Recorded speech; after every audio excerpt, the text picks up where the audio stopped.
اللہ کے نبی صلی اللہ علیہ وسلم کسی کو گالی دینا پسند نہیں کرتے تھے. اپنی زبان سے کسی کو گالی دینا یہ نبی پاک صلی اللہ علیہ وسلم کو پسند ہی نہیں تھا. آپ نے اپنے ایک صحابی حضرت جابر بن سلیم کہہ دو رضی اللہ تعالیٰ عنہ، ان کو آپ نے وصیت کرتے ہوئے فرمایا، سنن ابی داؤد حدیث نمبر 4084، آپ فرماتے ہیں اے میرے صحابی، اے جابر، اللہ کے نبی صلی اللہ علیہ وسلم نے بطور نصیحت آپ کو فرمایا کہ مجھے یہ چیز ناپسند ہے کہ تم کسی کو گالی دو.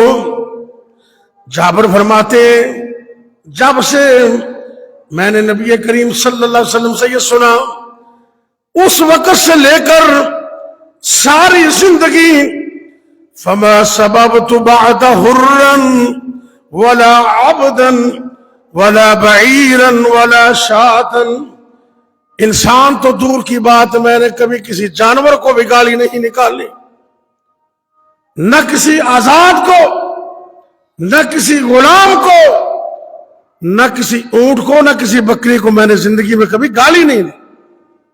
ہماری زندگی گالیوں سے گزرتی ہے. ہم تو گدھوں کو، جانوروں کو گالی دیتے ہیں اور ان کے لیے بد دعائیں کرتے ہیں. اپنی زبان سے کبھی کسی کو گالی مت دو. حدیث میں آتا ہے سباب المسلم کفر، مسلمان کو گالی دینا فسق، مسلمان کو گالی دینا یہ فسق اور گناہ کا کام ہے. اس لیے اللہ کے نبی صلی اللہ علیہ وسلم ساری زندگی آپ نے کسی کو گالی نہیں دی، ساری زندگی. تو گالی دینا یہ آپ کو ناپسند تھا، تو ہمیں بھی گالی نہیں دینی چاہیے.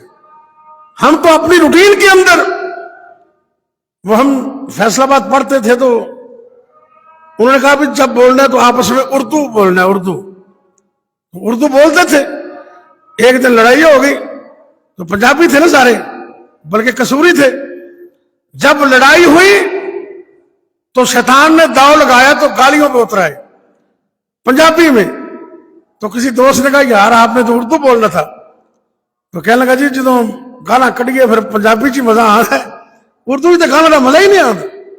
یعنی کہ ہماری تہذیب یہ گالی دینا مسلمان کا کام نہیں. نبی کریم صلی اللہ علیہ وسلم نے ان سے روکا.